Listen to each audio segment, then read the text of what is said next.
एक समय था जब पूरा परिवार एक साथ बैलगाड़ी में बैठकर पास के गांव में मेला देखने जाता था। सभी किसान अपनी फसलों को बाजार में बेचने के लिए बैलगाड़ी से ही फसल को ले जाते थे। अनेकों व्यापारियों का समूह बैलगाड़ियों में ही अपना सारा सामान एकजुट होकर ले जाते थे। जब रात्रि हो जाती थी तो रात को एक जगह विश्राम करते थे। सभी बैलगाड़ियों को एक ही जगह पर रोकते थे। ऐसा करने से दो फायदे थे। एक तो अगर वो समूह में चलेंगे तो उनकी जो सेफ्टी सिक्योरिटी उनको मिलेगी, और दूसरा अगर सभी व्यापारी आपस में बातचीत करेंगे तो उनका भाईचारा बढ़ेगा, उनको व्यापार की और अधिक जानकारियाँ मिलेंगी। तो ऐसे ही बैलगाड़ी के इतिहास से जुड़े बहुत सारे पहलू हैं जिनको याद करने से ही काफ़ी सुकून मिलता है, जो हमारी संस्कृति हमारी धरोहर की विशेष याद दिलाते हैं। तो आज गुजरात के सूरत शहर में प्रवीण भाई ने बैलों को रोजगार देने के लिए रथ यात्रा का विकल्प चुना है। तो वीडियो के आखिर तक बने रहिएगा। आज आपको इस वीडियो में बैलों से संबंधित बहुत सारी जानकारियाँ मिलेंगी।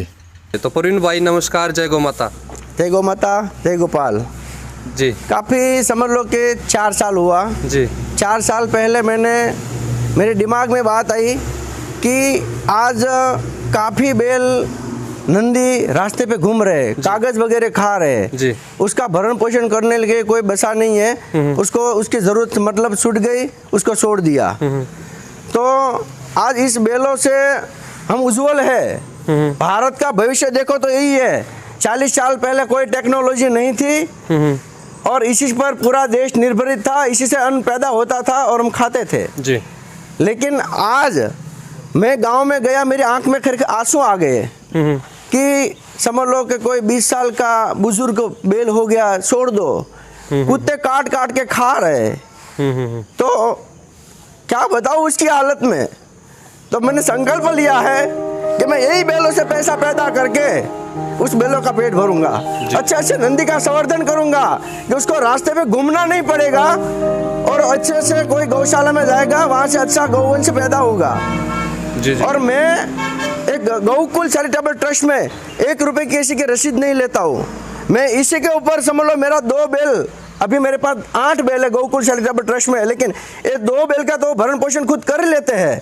उसमें से एक रोजगार पैदा, चलाने वाले को हम उसकी मेहनत का पैसा देते हैं और पीछे 8, 10, 12, 15 गौवंश तक इसका पेट भरने की इसकी कैपेसिटी है। हम नहीं भर सकते लेकिन ये भर सकते, इसके अंदर ताकत है। हमने सिर्फ इसका कॉन्सेप्ट बदला है, ओनली कॉन्सेप्ट बदला है। और मेरा कहना यही है कि पूरे भारतवर्ष के अंदर ये परंपरा निकल जाए और बैलों को बचाया जाए। एक बैल है हम पालेंगे, उससे 10 गौवंश का भरण पोषण हो जाएगा। मैंने प्रैक्टिकल किया है इसलिए मैं बता रहा हूँ, कोई ऊपर कोई बात नहीं है। तो प्रवीण भाई जैसे देखा जाए, आप अगर किसी को नया आना है इस रोजगार में, तो एक बार ये रथ यात्रा का समय कितना लगता है और कितने पैसे मिल सकते हैं पशुपालक साथी को? वो समझ लो प्रसंग के हिसाब से लेते हैं। कोई धार्मिक प्रसंग है क्योंकि हम धर्म से जुड़े हुए हैं। जी जी। तो हम धर्म के कार्य में आधा दाम लेते हैं। जी जी। सूरत के अंदर समझ लो इसका जाने आने का टोटल मिलके 5 से 7 घंटा लगता है। तो करीब तक इसमें 11,000 रुपये में रसीद ली है। जी जी। 11,000 की जी। कि आपको गौशाला में 11,000 रुपया देना है। आपका प्रसंग होगा वो हमारे बेले से हम करके दे देंगे आपको। जी जी बिल्कुल बिल्कुल। और हम समझ लो कि मैं पहली बार सूरत के अंदर, हमारे सूरत वरासा एरिया के अंदर पहली बार जब गया था बैलगाड़ी लेके, तो एक ही साथ 50 आदमी के मुंह में से निकल गया वाह। तो हमने उसी दिन से संकल्प ले लिया कि हमको सूरत की जो जरूरत है वो अर्पण करना है। मेरे को कोई पहचान नहीं है, मेरी पहचान इससे है। जी जी। तो मैं उसका आभारी हूँ बैलों का कि आज उसकी वजह से मेरे को लोग पहचानते हैं, मेरी वजह से इसको कोई पहचानते नहीं है। जी जी बिल्कुल बिल्कुल। तो प्रवीण भाई जैसे कभी ऐसा भी हुआ है कि इतना ज़्यादा आपके पास जो काम आ गया कि आपके 8 बैल एक ही दिन गए हों सभी काम पे, कभी ऐसा हुआ है? हाँ होता है, बहुत दिन होता है। क्योंकि समझ लो अभी अगली साल की जो शादी की सीजन चल रही है, हमारे पास अभी ऑर्डर लेने की जगह नहीं है जी। कोई तारीख के अंदर ऑर्डर लेने की जगह नहीं है। तो हमको एक ही रिक्वेस्ट करना है भारत देश के सब नागरिकों को कि आप भी एक कार्य करो, हम आपके साथ है। ये गौकुल चैरिटेबल ट्रस्ट पूरे भारतवर्ष में नहीं पहुंच पाएगा। ये हमारा कॉन्सेप्ट नहीं है कि बैल को कैसे यूज किया जा सकता समय के हिसाब से जी। तो कॉन्सेप्ट बदल के अच्छे से हम जो गौवंश है उसका भरण पोषण भी कर सकते हैं। जो बैल रखड़ रहे हैं, रास्ते पे घूम रहे हैं, उसको हम पाल सकते हैं और हमारी संस्कृति, हमारा धर्म और हमारा पैसा बचा सकते हैं। जी जी बिल्कुल बिल्कुल। तो यहाँ पर प्रवीण भाई ने काफ़ी अच्छे से बताया कि किस प्रकार उन्होंने शुरुआत की कि हम बैल को बचाएं और किस प्रकार एक बैल की जोड़ी 10 बैलों का पेट भर सकती है।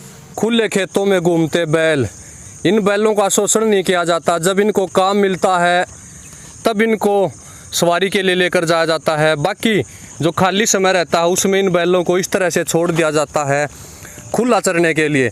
यहाँ पर विभिन्न प्रकार की जड़ी बूटियाँ खाएंगे, अपनी रोग प्रतिरोधक क्षमता बढ़ाएंगे, जिससे बैल कभी बीमार नहीं होंगे और लंबे समय तक काम दे पाएंगे।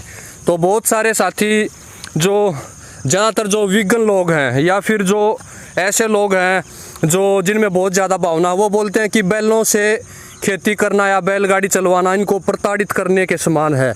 तो ऐसा कदापि नहीं है। ये बैल उन बैलों से तो अच्छे हैं जो बैल सड़कों पर थैलियाँ खाते घूम रहे हैं, ज़मींदारों की लाठियाँ खाते घूम रहे हैं। कम से कम इनसे अगर काम लिया जाता है तो इनका अपने बच्चों की तरह, अपने परिवार के सदस्यों की तरह इनका रख रखाव किया जाता है, इन बैलों की सेवाएं की जाती हैं। बैल का जो पैसा आता है, समझ लो को सूरत के अंदर को एक्सीडेंट गाय होती है जी, तो समझ लो कि आज परिवार के लिए खर्चा करने के लिए लोग रेडी नहीं है, तो इसमें कौन देगा? जी जी। तो हमने ऐसा सोचा कि हम इस बैलों का पैसा इसके अंदर यूज करें जी। और जो गौशाला के अंदर, सूरत के अंदर नहीं, सौराष्ट्र हो, राजस्थान हो, कच्छ हो, कहीं भी हो, जो गौशाला के अंदर जरूरत, जब तक हमारे पास फंड पड़ा इस्लाम का जी, हम उसको घास सारा देते हैं जी जी बिल्कुल। और गांव के अंदर जो बैलों को बुढ़ा होके बाद आवारा छोड़ दिया है तो उसकी सेवा में पैसे लगाते हैं, क्योंकि एक दिन ये भी जवान थे और बहुत कमा के दिया जी जी, लेकिन लोग उसका ऋण भूल गए।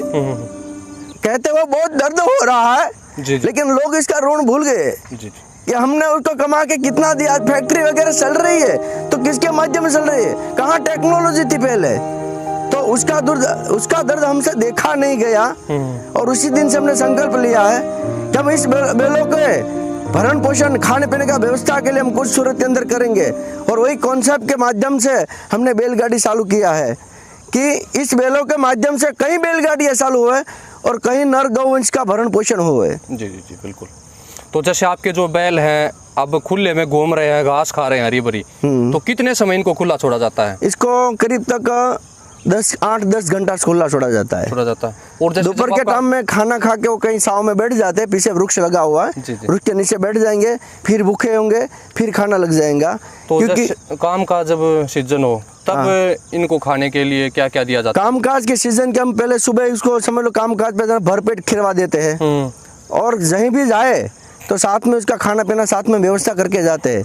बैल का हम कभी शोषण नहीं करते, उसको लकड़ी मार के चलाते नहीं है, उसको आराम आराम से जाना, आराम आराम से आना है जी जी। और कोई भी बैल हम अपने पर प्रैक्टिकल करके देख लेवे। कोरोना समय के अंदर हम ओनली 2 महीने घर में बैठे रहे थे तो हमारी कैसी हालत हो गई थी जी जी। तो कोई भी जीव है और चलने से उसको कुछ होने वाला नहीं है जी जी, लेकिन उसकी मात्रा होनी चाहिए, उसका शोषण नहीं होना चाहिए, इसका रियली उपयोग होना चाहिए। हम आपसे विनती कर रहे हैं कि आपको जरूरत हो या नहीं हो, लेकिन आप ये वीडियो को आगे फॉरवर्ड करो ताकि हमारा एक गौधन है वो बचेगा जी जी जी। और ये संस्कृति अपनी ऐसे मजबूत बनेगी और हमारे अकेले से तो बनने वाली नहीं, आपका सपोर्ट चाहिए। तो आप कृपा करके इस वीडियो को आगे से आगे शेयर करें और इस संस्कृति को बचाने के साथ के अभियान में आप जुड़े।